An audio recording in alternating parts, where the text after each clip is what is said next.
Hello.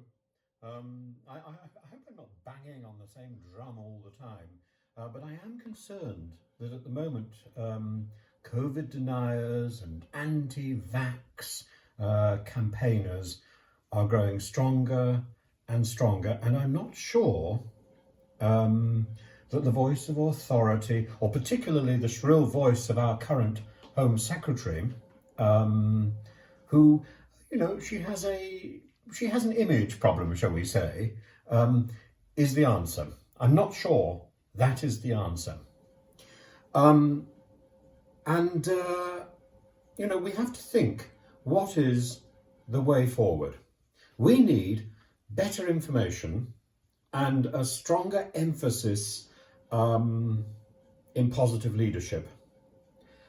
Think more of the Queen and Prince Philip than the story of Stanley Johnson getting his vaccine. I know Stanley Johnson, by the way. I mean, on election night, I remember sitting with Stanley Johnson and his daughter and hearing about the election result. I was also sitting with Piers Corbyn, who was making a lot more noise. The problem is sort of cronyism and this sort of criticism, well-founded, should not be the focus of our efforts today. We need to have a more responsible leadership and a more responsible press at the moment. We need to be pulling together. So this is no longer, I think, about weeding out the rogues and the rule breakers, and we know they exist. This is about national effort and resilience. It's about responsibility, and I think we all play our part in that effort. We need uplifting stories at the moment, and we need the minister. We need actually all the ministers who are currently being seen, because the ones who seem to be churned out again and again and again are the ones who've got some very, very worrying issues with their public perception, they're not, they've got a dodgy background. And we need those ministers with a poor record of honesty to frankly take a back seat.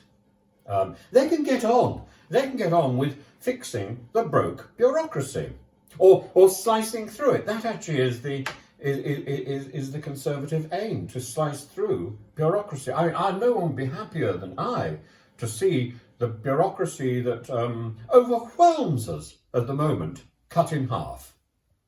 Instead, actually what we're doing is we're multiplying it. So I would say, let the Goves, let the Priti Patels, let the Gavin Williamsons, let these people with a questionable reputation get back to their ministries and actually start doing a proper job, rather than constantly being wheeled out in front of the cameras to preach to us about honesty or rule keeping, when frankly theirs is rather questionable. Let them answer a few letters. I sort of tire of the number of letters that I know are not being answered or being sort of fobbed off. I got a letter back. I got a letter from my MP a while ago telling me that a minister that I'd written to at the beginning of the year, one of his department had apparently written to me that I had received a letter from somebody in his department in July. I hadn't received anything, even if they'd written it. I hadn't received. It's so arrogant, that sort of approach. This is to think that our bureaucracy works. Bureaucracy doesn't. It simply holds a problem. It's a holding position. It's not a solution. We should stop. These ministers, the whole of government, the whole of our society really should stop blaming inefficiency on COVID.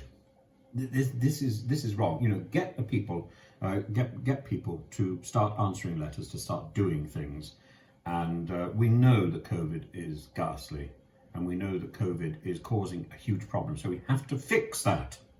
And we're not going to fix it if the subject which is constantly being raised is to question the responsibility of the people who are talking to us. It's time, I think, to create new faces of people who are going to inspire us, and new faces who are going to command respect. Not necessarily not necessarily having a new election. Who needs that? I mean, we've had so many recently. But a realignment in government, a rebranding perhaps, projecting iconography of responsibility, not cronyism. And this needs to be done in the national interest, and I think with the wholehearted support of our media. We need less stories about two women being, well, I don't know quite what you call it, probably bullied by the police for allegedly picnicking. We need less stories about a single woman being arrested on a park bench. And certainly we don't need Priti Patel to make this a subject of something she talks about. These are local incidents, and we should just quietly get on with this. This should not be about a contest of authority. This should be about a national uprising to meet the challenge of COVID. A national commitment to get things right. And yes, I mean, the other story that came out this week was that was that the Oxford vaccine people had done a deal with Europe, and there's questions. Oh well, what if the vaccines which are being provided to us are delayed because the Oxford people are providing vaccines to Europe? Well, actually, this vaccination process really only works if it's done on a global basis. We all need to be vaccinated. We all need to embrace this. And if people in Europe are being vaccinated, that helps us, actually. It doesn't matter, really, who's first or who's second. We need to get to the point where we've got this maximum number of people vaccinated. That's about 46% of our population. And then we need to go further to make sure that we are secure and safe. And that's really just the first step.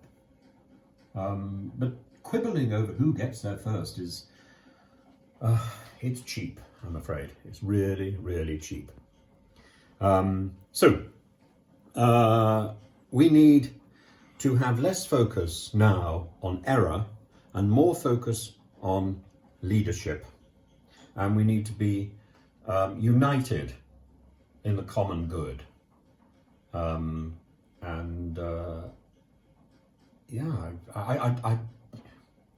It's really strange. I don't think there's any way at this moment now that I can lighten these thoughts with something. So I'm just going to stop there. This is quite serious.